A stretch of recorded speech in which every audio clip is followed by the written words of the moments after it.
वह मेहनती और ईमानदार था, लेकिन जीवन की कठिनाइयों ने उसे अंदर से कमजोर बना दिया था। अर्जुन हर मुश्किल का सामना करने से डरता और अपने भीतर की कमजोरी के कारण हर बार हार मान लेता। अर्जुन के गांव के पास एक घना जंगल था। उस जंगल में एक बूढ़े साधु का आश्रम था। साधु का नाम स्वामी धैर्यानंद था और उन्हें गांव वाले अपनी समस्याओं का समाधान पूछने के लिए अक्सर मिलने जाते थे। अर्जुन ने भी सोचा कि क्यों न वह स्वामी जी से मिलकर अपनी समस्याओं का समाधान पूछे। एक दिन सुबह सुबह अर्जुन ने तय किया कि वह स्वामी जी के पास जाएगा। जब वह वहां पहुंचा तो देखा कि स्वामी जी एक पेड़ के नीचे ध्यान लगा रहे हैं। अर्जुन ने उनके ध्यान खत्म होने का इंतजार किया और फिर धीरे से कहा, स्वामी जी, मैं अपने जीवन में बार बार हार जाता हूं। मुझे नहीं लगता कि मैं मानसिक रूप से मजबूत हूं।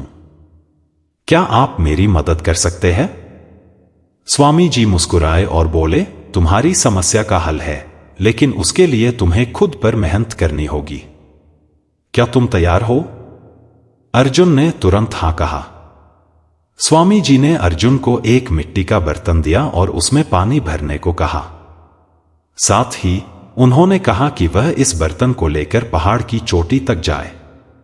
रास्ता कठिन और पथरीला था। स्वामी जी ने चेतावनी दी, इस बर्तन का पानी गिरना नहीं चाहिए। अगर पानी गिरा तो तुम्हें फिर से शुरू करना होगा। अर्जुन ने बर्तन लिया और यात्रा शुरू की। पहले तो उसे आसान लगा, लेकिन जैसे जैसे रास्ता कठिन होता गया वह थकने लगा। अचानक उसका ध्यान भटक गया और पानी का थोड़ा सा हिस्सा गिर गया। अर्जुन निराश होकर वापस लौट आया। स्वामी जी ने उसे फिर से कोशिश करने के लिए कहा। इस बार अर्जुन ने अधिक ध्यान दिया, लेकिन फिर भी बीच रास्ते में पानी गिर गया। यह सिलसिला कई बार चला। हर बार अर्जुन लौटकर आता और स्वामी जी उसे फिर से प्रयास करने को कहते। लगातार प्रयासों के बाद अर्जुन ने महसूस किया कि पानी गिरने से बचाने के लिए उसे केवल रास्ते पर ध्यान केंद्रित करना होगा। उसने अपने डर और थकान को नजरअंदाज करना शुरू किया। आखिरकार एक दिन उसने बिना पानी गिराए पहाड़ की चोटी तक पहुंचने में सफलता पाई। जब अर्जुन वापस स्वामी जी के पास पहुंचा तो उसकी आंखों में आत्मविश्वास झलक रहा था। उसने कहा, स्वामी जी, मैंने कर दिखाया। स्वामी जी मुस्कुराए और बोले, यह यात्रा सिर्फ पानी लेकर पहाड़ तक पहुंचने की नहीं थी। यह तुम्हारे भीतर छिपी मानसिक शक्ति को जगाने की यात्रा थी। जीवन में भी कठिनाइयां और चुनौतियां आएंगी, लेकिन अगर तुम अपने डर और असफलताओं पर काबू पा लोगे तो हर मंजिल तुम्हारी होगी। अर्जुन ने उस दिन सीखा कि मानसिक मजबूती का अर्थ केवल शारीरिक ताकत नहीं है, बल्कि यह आत्मनियंत्रण, धैर्य और सकारात्मक सोच का परिणाम है। उसने अपने जीवन में इस शिक्षा को अपनाया और हर मुश्किल का सामना करने का साहस पाया। गांव के लोग भी अर्जुन में आए इस परिवर्तन को देखकर प्रेरित हुए। अर्जुन ने अपने अनुभवों से सीखा कि असफलता केवल एक सीढ़ी है जो हमें सफलता की ओर ले जाती है, बशर्ते हम हार न माने। इस कहानी का संदेश यह है कि मानसिक मजबूती कोई जन्मजात गुण नहीं है। यह हमारे प्रयास, आत्मविश्लेषण और लगातार कोशिशों का परिणाम है। जब हम अपनी कमजोरियों को समझकर उन्हें दूर करने का प्रयास करते हैं तो हम न केवल मानसिक रूप से मजबूत बनते हैं, बल्कि जीवन की हर चुनौती का सामना करने में सक्षम हो जाते हैं। स्वामी जी की शिक्षा ने अर्जुन के जीवन की दिशा बदल दी। अब वह हर सुबह अपने दिन की शुरुआत आत्ममंथन और ध्यान से करता। उसने सीखा कि जीवन की हर चुनौती एक अवसर है। उसने महसूस किया कि मानसिक मजबूती का अर्थ है खुद पर विश्वास रखना, और वह यह विश्वास हर दिन मजबूत करने की कोशिश करने लगा। कुछ महीनों बाद अर्जुन ने गांव के अन्य युवाओं को यह सबक सिखाने का निर्णय लिया। उसने अपने अनुभव साझा किए और उन्हें बताया कि जीवन में हार जीत से ज्यादा महत्वपूर्ण है प्रयास करते रहना। अर्जुन ने गांव के युवाओं के लिए एक समूह बनाया जहां वे अपने डर और असफलताओं पर चर्चा करते और एक दूसरे को प्रेरित करते। एक दिन एक युवक, रघु, अर्जुन के पास आया। वह खेती में बार बार असफल हो रहा था और पूरी तरह से हार मान चुका था। अर्जुन ने उसे समझाया, किसी भी काम में सफलता पाने के लिए हमें बार बार प्रयास करना होता है। असफलता हमें सिखाती है कि हम कहां गलत हो रहे हैं। अगर तुम धैर्य रखोगे और गलतियों से सीखोगे तो सफलता जरूर मिलेगी। अर्जुन ने रघु को खेती के नए तरीके सिखाए और उसका हौसला बढ़ाया। कुछ महीनों में रघु ने अपनी फसल से अच्छा मुनाफा कमाया। उसने अर्जुन को धन्यवाद देते हुए कहा, आपने मुझे सिखाया कि हार मानना समाधान नहीं है। मुझे अपने अंदर की ताकत का एहसास हुआ।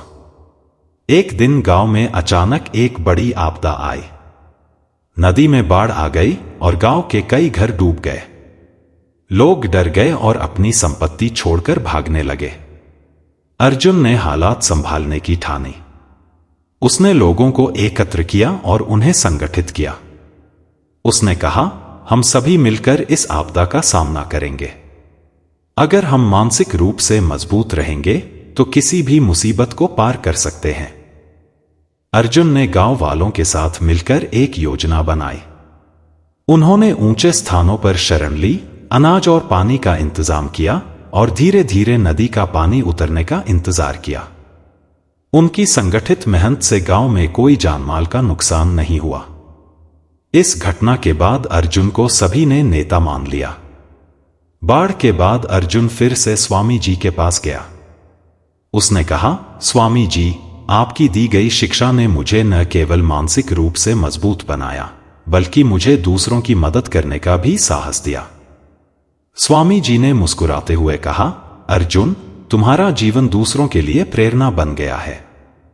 यही मानसिक मजबूती की सबसे बड़ी पहचान है।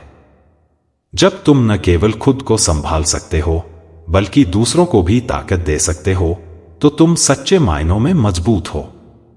अर्जुन ने यह समझा कि मानसिक मजबूती का मतलब केवल चुनौतियों का सामना करना नहीं है, बल्कि जीवन में दूसरों के साथ मिलकर काम करना और उन्हें प्रेरित करना भी है। उसने यह भी सीखा कि हर इंसान के अंदर ताकत है, लेकिन उसे पहचानने और जगाने की जरूरत होती है। गांव वाले अब अर्जुन को सम्मान और प्यार से देखते थे। अर्जुन ने अपने जीवन को सेवा और शिक्षा के लिए समर्पित कर दिया। वह हमेशा कहता, जीवन में हार जीत से ज्यादा जरूरी है खुद पर भरोसा और लगातार प्रयास। मानसिक मजबूती कोई जादू नहीं है, यह हमारे सोचने और काम करने के तरीके में छिपी होती है।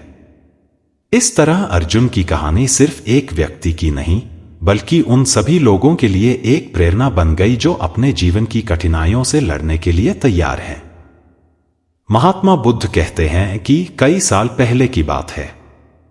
एक छोटे से राज्य में आनंद नाम का एक युवक रहता था। वह साधारण परिवार से था, लेकिन उसमें जीवन के गहरे अर्थ को समझने की जिज्ञासा थी। जीवन की कठिनाइयों और उलझनों ने उसे परेशान कर दिया था। आनंद हर दिन सोचता, क्या जीवन केवल दुख और संघर्ष से भरा है? क्या खुशी और शांति संभव है? एक दिन उसने सुना कि पास के वन में भगवान बुद्ध अपने शिष्यों के साथ ठहरे हुए हैं। आनंद ने उनके बारे में बहुत कुछ सुन रखा था। उसे विश्वास था कि बुद्ध के पास उसकी जिज्ञासाओं का उत्तर होगा। अगली सुबह आनंद ने वन की ओर प्रस्थान किया। वह घने जंगल में पहुंचा, जहां बुद्ध अपने शिष्यों के साथ ध्यान कर रहे थे। बुद्ध का शांत और तेजस्वी चेहरा देखकर आनंद को लगा जैसे उसकी सारी चिंताएं गायब हो गईं। आनंद ने विनम्रता से कहा, गुरुदेव, मैं जीवन के दुख और शांति के रास्ते को समझना चाहता हूं। कृपया मुझे मार्गदर्शन दें। बुद्ध ने मुस्कुराते हुए कहा, आनंद, जीवन में दुख और सुख हमारे विचारों और कर्मों का परिणाम है। जो अपने मन को समझ लेता है, वह जीवन के हर पहलू में शांति पा सकता है। पर यह समझने के लिए तुम्हें धैर्य और साधना की जरूरत होगी। आनंद ने बुद्ध से पूछा, गुरुदेव, क्या आप मुझे एक उदाहरण देकर समझा सकते हैं? बुद्ध ने कहा, मैं तुम्हें एक कहानी सुनाता हूं। एक समय की बात है, एक राजा था जो हमेशा दुखी रहता था। उसने अपनी प्रजा के लिए सब कुछ किया, लेकिन फिर भी उसकी आत्मा अशांत रहती थी। एक दिन एक साधु राजा के दरबार में आए। राजा ने उनसे पूछा, हे साधु, मुझे शांति कैसे मिलेगी? साधु ने उत्तर दिया, राजन, शांति पाने के लिए आपको यह समझना होगा कि दुख और सुख अस्थायी हैं। जो इनसे परे जाकर अपने मन को शांत करता है, वही सच्चा सुख पाता है। राजा ने साधु की बात मानी और ध्यान और परोपकार का मार्ग अपनाया। धीरे धीरे उसने अपनी चिंता को दूर करना सीख लिया और सच्ची शांति प्राप्त की। बुद्ध ने आनंद से कहा, यह कहानी सिखाती है कि शांति हमारे भीतर है, इसे बाहरी चीजों में नहीं ढूंढा जा सकता। आनंद ने बुद्ध की बातें सुनी और गहराई से प्रभावित हुआ। उसने बुद्ध से शिष्य बनने की अनुमति मांगी। बुद्ध ने उसे स्वीकार कर लिया और उसे साधना के मूलभूत सिद्धांत सिखाने लगे। आनंद ने ध्यान, संयम और सत्संग का अभ्यास करना शुरू किया। पहले कुछ दिन कठिन थे। उसका मन भटकता और वह अपने पुराने विचारों में उलझ जाता। लेकिन धीरे धीरे उसने अपने मन को स्थिर करना सीख लिया। दोस्तों, वीडियो को लाइक करते चले। एक दिन आनंद ने बुद्ध से पूछा, गुरुदेव, क्यों लोग अपनी इच्छाओं और लालसाओं में उलझे रहते हैं? क्या यह दुख का कारण नहीं है? बुद्ध ने उत्तर दिया, आनंद, इच्छाएं दुख का मूल कारण है। जब हम किसी चीज को पाने की लालसा रखते हैं तो हमारा मन बेचैन हो जाता है। लेकिन अगर हम इन इच्छाओं को छोड़ना सीख लें और वर्तमान में जीना शुरू करें तो हम सच्ची शांति पा सकते हैं। फिर बुद्ध ने एक और कहानी सुनाई। एक व्यक्ति नदी के किनारे खड़ा था। उसे नदी पार करनी थी, लेकिन कोई नाव नहीं थी। उसने बड़ी मेहनत से लकड़ी का एक बेड़ा बनाया और नदी पार कर गया। लेकिन जब वह दूसरी ओर पहुंचा तो उसने सोचा कि यह बेड़ा बहुत उपयोगी है और उसे अपने साथ रखना चाहिए। उसने उसे उठाकर चलना शुरू किया, लेकिन बेड़ा भारी था और उसके सफर में बाधा बन रहा था। आखिरकार उसने बेड़ा वहीं छोड़ दिया और हल्का महसूस किया। यह कहानी सिखाती है कि जो चीजें हमें किसी वक्त सहारा देती हैं, वे हमेशा हमारे लिए उपयोगी नहीं होती।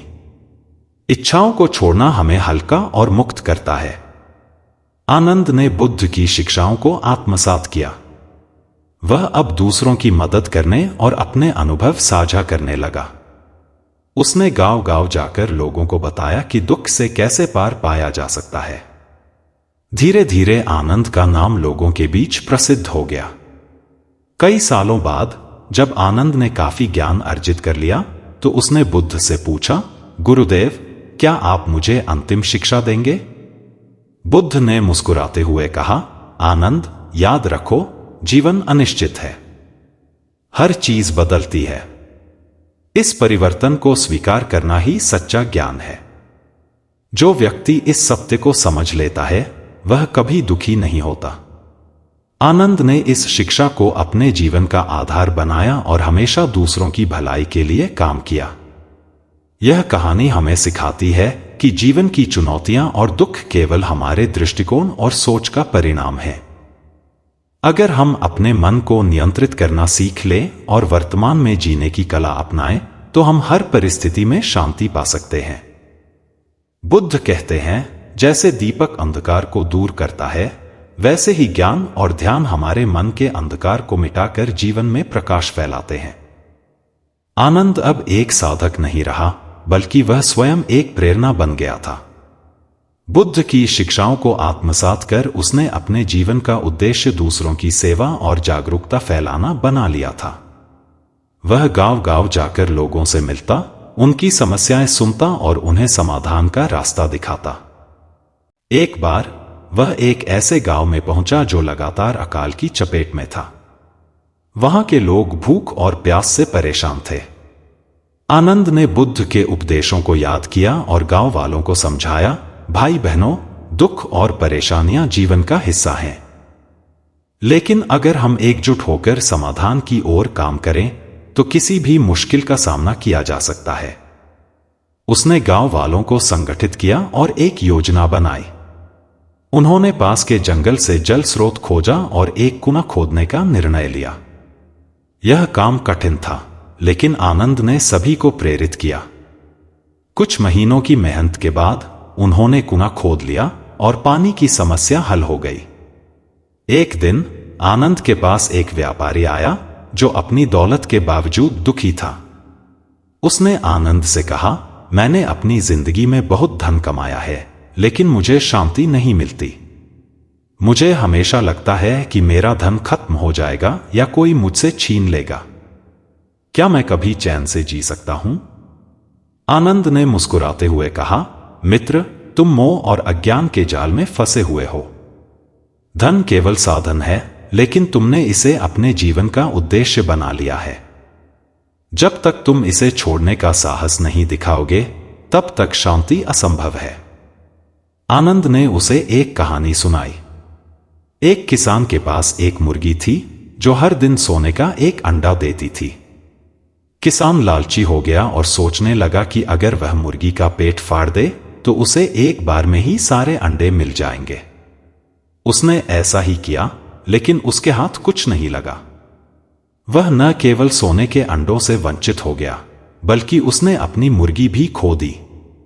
यह कहानी हमें सिखाती है कि लालच से हमें कुछ नहीं मिलता, बल्कि हम जो पास है उसे भी खो देते हैं। व्यापारी ने यह कहानी सुनकर अपनी गलतियों को महसूस किया। उसने अपने धन का एक बड़ा हिस्सा जरूरतमंदों की मदद के लिए दान कर दिया और जीवन में सादगी को अपनाया। आनंद के मार्गदर्शन से कई लोगों का जीवन बदलने लगा। हर गांव, हर शहर में वह लोगों को बुद्ध के उपदेशों से परिचित कराता। उसने महसूस किया कि अधिकांश लोग अपने दुख का कारण बाहरी दुनिया में ढूंढते हैं, जबकि उनका वास्तविक कारण उनके भीतर होता है। एक दिन एक महिला जिसका नाम सुमित्रा था, आनंद के पास आई। वह अपने बेटे की मृत्यु के कारण गहरे शोक में थी। उसने रोते हुए कहा, आनंद, मैंने सब कुछ खो दिया। मुझे जीने का कोई कारण नहीं दिखता। कृपया मुझे इस दुख से मुक्त करें। आनंद ने उसे बुद्ध की प्रसिद्ध सरसों के दाने की कहानी सुनाई। एक महिला जिसका नाम गौतमी था, अपने मृत बच्चे को लेकर बुद्ध के पास गई और उनसे उसे जीवनदान देने की प्रार्थना की। बुद्ध ने उससे कहा, मैं तुम्हारे बच्चे को जीवित कर दूंगा, लेकिन पहले तुम किसी ऐसे घर से सरसों के दाने लाकर दो जहां कोई मृत्यु न हुई हो। गौतमी ने हर घर का दरवाजा खटखटाया, लेकिन उसे ऐसा कोई घर नहीं मिला। हर कोई उसे अपनी कहानी सुनाता कि कैसे उन्होंने अपने प्रियजनों को खो दिया। अंततः गौतमी को यह एहसास हुआ कि मृत्यु जीवन का एक अनिवार्य हिस्सा है और इसे स्वीकार करना ही शांति का मार्ग है। सुमित्रा ने यह कहानी सुनकर अपने दुख को स्वीकार किया और जीवन में आगे बढ़ने का साहस पाया। आनंद ने अपनी शिक्षाओं से कई लोगों की मदद की, लेकिन एक दिन उसे अपनी ही परीक्षा का सामना करना पड़ा। एक भिक्षु जो बुद्ध का शिष्य था, आनंद के पास आया और उसे चुनौती दी। उसने कहा, तुम बुद्ध की शिक्षाओं को अपने तरीके से लोगों को सिखा रहे हो, क्या यह सही है? आनंद ने विनम्रता से उत्तर दिया, भाई, मैंने जो सीखा उसे अपने अनुभव के माध्यम से दूसरों तक पहुंचाने की कोशिश की है। बुद्ध की शिक्षाएं सार्वभौमिक हैं और उनका उद्देश्य दूसरों की मदद करना है। अगर मेरे तरीके में कोई त्रुटि हो तो कृपया मुझे मार्गदर्शन दें। भिक्षु आनंद की विनम्रता और ईमानदारी से प्रभावित हुआ। उसने कहा, तुम्हारे प्रयास सही हैं। तुम्हारा उद्देश्य दूसरों की भलाई है और यही बुद्ध का सच्चा मार्ग है। कई वर्षों के बाद आनंद ने बुद्ध की अंतिम शिक्षा को याद किया। सभी चीजें नश्वर हैं। जीवन में कुछ भी स्थायी नहीं है। जो इस सत्य को समझ लेता है वह सच्ची मुक्ति पा सकता है। आनंद ने जीवन के इस सत्य को हर किसी तक पहुंचाने का प्रयास किया। उसने लोगों को सिखाया कि दुख, मोह और लालच से ऊपर उठकर शांति और संतोष की ओर बढ़ा जा सकता है। यह कहानी केवल आनंद की नहीं है, बल्कि हर उस व्यक्ति की है जो जीवन के सत्य को समझने के लिए प्रयासरत है। बुद्ध के उपदेश हमें सिखाते हैं कि दुख से मुक्त होने का मार्ग हमारे भीतर है। जब हम अपने विचारों को समझना और नियंत्रित करना सीखते हैं तो हम जीवन की हर चुनौती का सामना कर सकते हैं। आनंद के प्रयास और बुद्ध की शिक्षाएं हमें प्रेरित करती हैं कि हम अपने जीवन को सादगी, सेवा और जागरूकता के मार्ग पर ले जाएं। यही जीवन का सच्चा उद्देश्य है।